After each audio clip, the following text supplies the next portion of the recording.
Yo, what's up, It's your boy Domuto. We're back with another video, yes sir. Today we're watching a Patrick CC video, yes sir. The downward spiral of Nick Cannon. 12 kids with 6 women. That's a lot of goddamn fucking kids, Nick. I ain't gonna cap, bro. Where my water at? That's a lot of fucking kids, bro.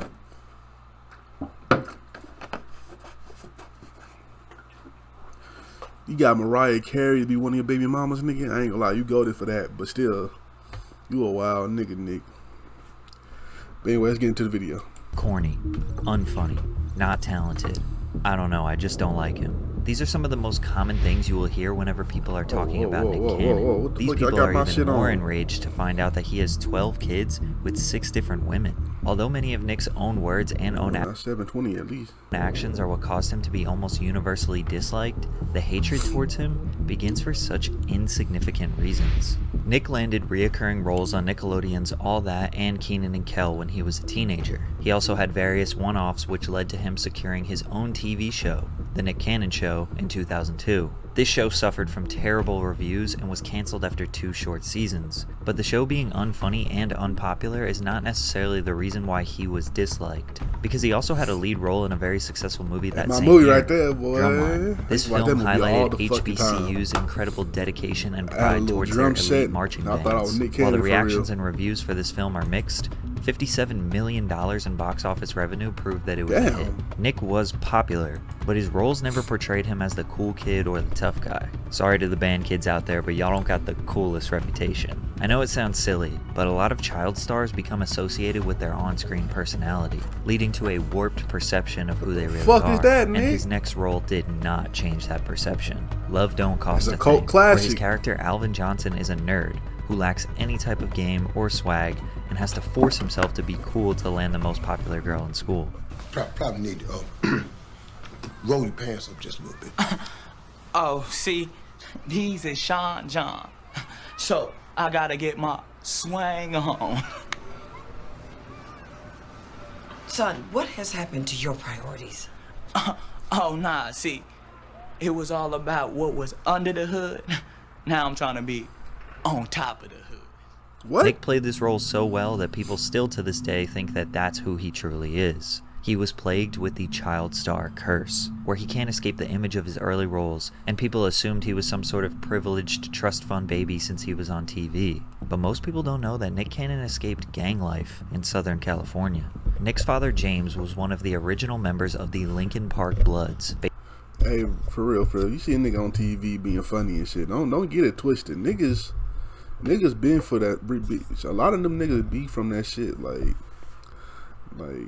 because you see a nigga making you laugh and shit, doesn't mean y'all can think they soft for real. They not soft.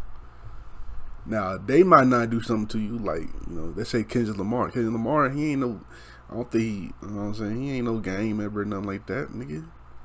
But the niggas around him are gang members and they do some shit to you. So you know what I'm saying. So that's what I'm trying to say. Based out of Southeast San Diego, California, James and his girlfriend Beth had Nick when they were still in high school, which led to Nick growing up in the Bay Vista housing projects around the Blood set. His father James got into some trouble, went to prison, came out reformed, and decided to move to North Carolina to live with his family and study ministry, leaving Nick to be raised by his grandmother and mother in the projects. James started a new family in North Carolina and had more children, but he didn't abandon Nick. James was a televangelist, which is a preacher that appears regularly on local TV, broadcasting their sermons. Whenever Nick was with his family in North Carolina, he was in front of the camera, singing, dancing. His father even gave him a segment on his public access TV show to do his stand-up comedy as an 8-year-old. He was raised to be an entertainer. When Nick was home in Cali, he took those skills up to local clubs and open mics, and built up a name in Hollywood as an up-and-coming teenage performer. But he got his big break while performing at an event called Laugh-A-Palooza in Atlanta, where he was discovered by Will Smith's talent agency. Will was eager to meet Nick, and assisted him in getting an entertainment manager, as well as his first record deal with Jive Records. Will. So he walked in the room and like, within 5 minutes, I had pitched him a TV show, my album, all of that stuff. And he was like, yo, you remind me so much of me. He was like, I'm gonna sign you up for everything. and gave me like my first deal. And I feel like Nick was hoping that his music would revitalize his corny Nickelodeon image, and I'm hoping that you're interested in hearing about today's sponsor, The Ridge. I have the gunmetal wallet, and it just looks so clean and futuristic. It's the perfect size. So Nick was not the cultural icon that kids aspired to be, but he was extremely successful, and was probably a better role model than most celebrities. I didn't even mention that he was an executive producer of Drumline and his Nickelodeon show. He had 2 deals as a producer going. He had a deal with Jive Records that he had pretty much like negotiated along with his team, but he was very much in charge of his business. Nick was in a boss-like position that no other child stars could get. His next big move would help him gain some cool points, but he was often still the butt of the joke. Wild 'N Out is easily his most notable. Hey, I'll give Nick Cannon some credit. Like, that nigga, for people to talk shit about his career and shit, like, that nigga very, very successful. Like, Wild 'N Out alone, like, the fact that it's going on so long, like, that's crazy as fuck. Like, people just think he just got Wild 'N Out and that's it. That nigga got way more businesses and shit going on besides just Wild 'N Out. And you know what I'm saying? He has some movies and shit, music. The only thing people should really comment about is the music. That his music is really ass. That's it. Everything else about his career is pretty like is really good actually. You know what I'm saying? Creation, which is a sketch comedy and improv game show that had celebrity guests each episode. It was a destination place for fans of comedy and hip-hop. The show has been running since 2005, with over 20 seasons. Nick decided that he didn't want all the success for himself. He had Will Smith reach down and bring him up, so he was going to do the same for others. A lot of people forget how many careers Nick helped to amplify by starting this show. Cat Williams, Pete Davidson, DC Young Fly, Taron Killam, Timothy De La Ghetto, Affion Crockett, D. Ray Davis, Mikey Day, and many others. Nick was the host and producer, so he was very often the punching bag, and in comedy, anything goes, so they never held back. Nobody ever considered Nick to be the funniest or the most talented on the show. He still took it in stride, because he just secured a crown jewel as a wife, Mariah Carey. Just a few weeks after meeting, Nick proposed to the 220 times platinum superstar. It was hard to hate on Nick now. He was winning. He may be an easy target for jokes, but he was now a 10-year veteran and undeniably successful, and pretty humble. But there was one person who was very angry about Nick and Mariah's relationship, Marshall Mathers, and he had something to say about it. Eminem and Mariah Carey had a public back and forth beef that began after a short, alleged relationship that started around 2001. Eminem says that they dated, had sex, all that. Mariah Carey says otherwise. Did you date him? No. Can I just clarify that I did not have a physical relationship with him? I did not have an intimate relationship. The feud went on for years, mostly instigated by Eminem, but in 2009 he took it too far. The first verse on the track titled Bagpipes from Baghdad was entirely about Mariah. Mariah, whatever happened to us? Why did we have to break up? Nick Cannon better back the fuck up.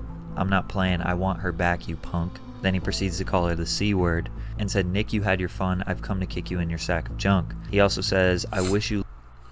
I don't know, is Eminem trolling about that shit, or... Because... I don't know. Because I don't think, I mean, what's the point of Mariah Carey, like, denying that? Like, because she, I mean, like, it's Eminem, like, you know what I'm saying? Eminem's a big star. Like, it's not like, you know what I'm saying? Nothing, that shit ain't, like, it's not crazy if she did sleep with him, or, I don't know. So I don't know. Luck with... As you can imagine, Nick wasn't very happy with Eminem's words. His immediate response came from a lengthy blog post on his website. In this post, Nick kind of describes how his thought process was evolving as he listened to the song. He said he initially had respect for him, then he was confused because he heard his name. Then he says he felt sorry for Eminem. And he says, what type of grown-ass man lies about getting with a chick? Only Slim Lamey, LOL. Then I asked myself, should I go find this bitch and whoop his little ass? And then he says, I'm taking full action on you, Eminem. I don't know why no one has stood up to your chest yet, but I guess it's going to take a corny, whack-rapping boy toy from Nickelodeon to set you straight. As a matter of fact, I think you're going to bring my whack rhymes out of retirement. Your legacy has now been tainted from this day forth. You will now be known as the rapper who lost to corny-ass Nick Cannon. Nick couldn't have responded in a more, well, corny way. He admits to being corny. He knows that's what people think about him. And I think him admitting it solidified it forever. I don't know if would you never- want that. I I don't know would if you want never- that problem rapping with Nick Cannon, Phil. I would never respond to Nick Cannon. Never. Listen, look. Now look. The camera's on, right? He's legendary corny. He's been corny forever. Nick even claims that he went looking for Eminem. Almost. Oh, so he's talking about you kicking. Who else was gonna kick his ass? I went looking for that motherfucker. We had this conversation. Unsurprisingly, Nick never actually did anything. It was actually Mariah who handled the situation by dropping an absolute smash diss track called Obsessed. The reason why Mariah's diss was so cutthroat was because it was catchy, fun, and petty. Eminem turned on the radio and heard the girl that rejected him, but he couldn't help but get the chorus stuck in his head. Then when he watched the music video, he saw himself being depicted as a creepy stalker. Eminem quickly responded with a diss called The Warning, where he held back nothing.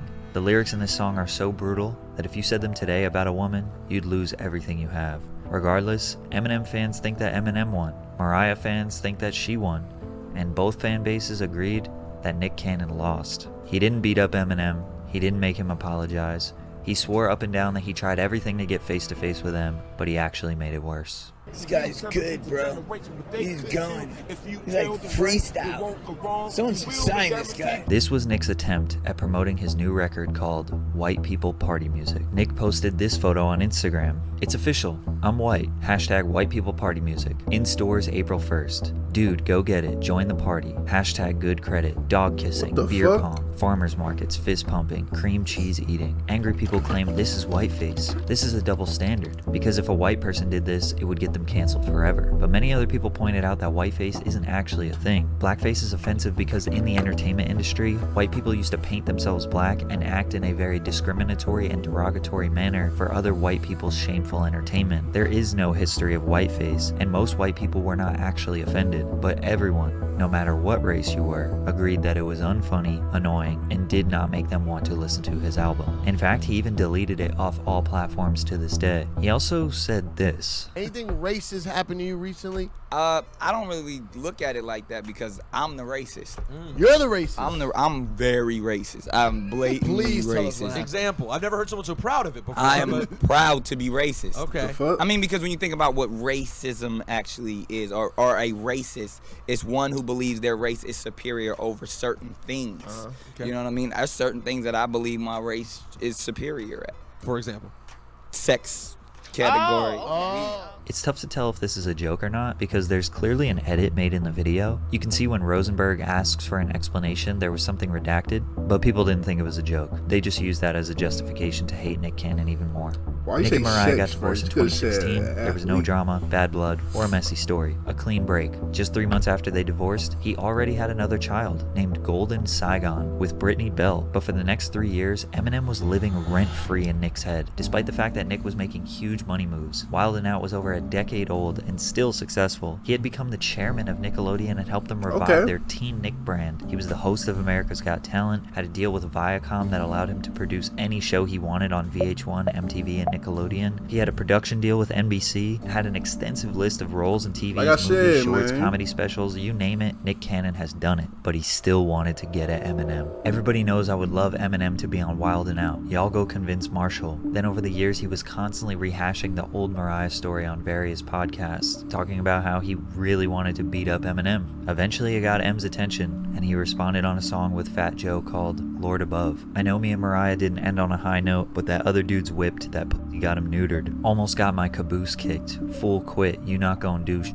I let her chop my balls off too before I lost to you, Nick. Then Nick responded with not one, not two, but 3 diss tracks of his own. Ain't no coming back, that's a fact. This the invitation. Told Joe to lean back, don't get hit with this retaliation. To be the king of the rude, ludicrous, lucrative lyrics. Now all you do is just cry like you got Tourette's and hysterics. Maybe it's your mommy issue. I see why you hate us, pretend you love us, but you really jealous. Wanna be brothers, Christopher Columbus. Nick Cannon trying to act tough on a record just doesn't really work for him. He said the only reason he dissed Eminem was for the sport of hip-hop, and ultimately to get him on his show Wild 'N Out. He thought he was about to ignite a back-and-forth rap beef, but Eminem never responded. Well, he did tweet that he demanded an apology from Nicholas. Of course, Nick didn't apologize to Eminem, but he did apologize to a different group of people for some comments he made on a podcast a few months later. Nick posted a Cannon's Class podcast episode with Professor Griff. Griff was an ex-member of the rap group Public Enemy who got kicked out of the group in the 80s for making anti-Semitic comments. The main comments that got him fired were, and we're defining who the Jewish people are, because I feel like if we actually can understand that construct, then we can see that there is no hate involved. When we talk about the lies, the deceit, how the fake dollar controls all of this. Nick then goes on a long tangent about how non-melanated people lack the power of the sun, and out of jealousy they decided to become soulless savages who destroy people of color. And he discussed how he feels about the powerful people who control this country, and was accused of spreading conspiracy theories. Viacom released a statement: "While we support ongoing education and dialogue in the fight against bigotry, we are deeply troubled that Nick has failed to acknowledge or apologize for perpetuating anti-Semitism, and we are terminating our relationship with him." Nick then took to Facebook to write a 1,500-word essay about his relationship with Viacom, an apology to the Jewish community, and ending with a statement that Viacom is on the wrong side of history and that he demands full ownership of the Wild 'N Out brand and an apology. But they didn't budge, and the way this situation ended was by Nick doing a full-on apology press tour, where he went on various major media platforms condemning anti-Semitism, redacting his comments, and educating himself by having conversations with Jewish people on how to not further the anti-Semitic rhetoric. He got his deal back with Viacom, and in celebration decided to have 10 more children in the span of 3 years. December 23rd, 2020, his child Powerful Queen was born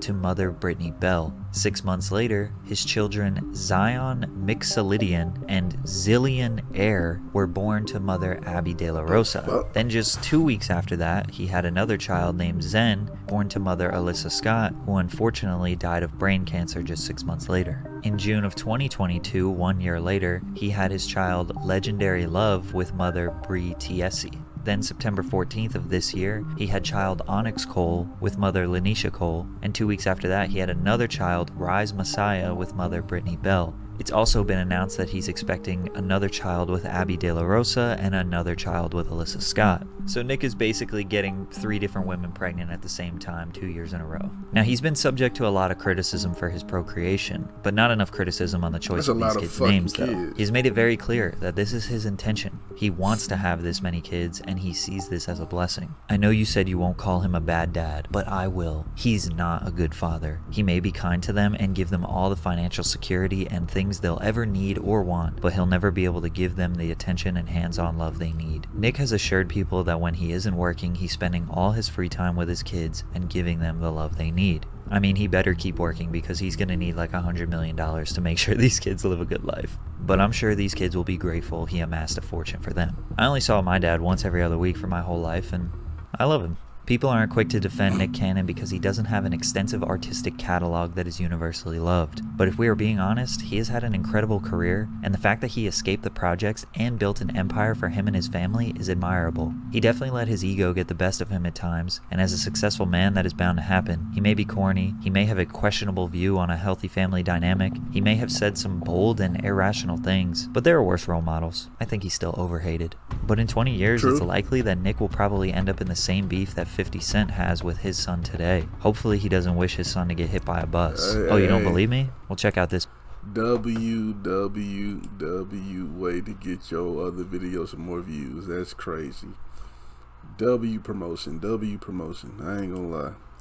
I fuss with that. But yeah, man. And Nick Cannon's very successful, man. He'll be alright, man. But the kids thing, yeah, I don't understand that shit. I guess that's what he wanted to do. Let him do it, I guess. I don't know. Hopefully he's as long as he's taking care of him, I guess that I don't see a problem. You know what I'm saying? Look, the girls are still opening his legs for him to nut in them, I guess. So hey, whatever. We'll see how that happens.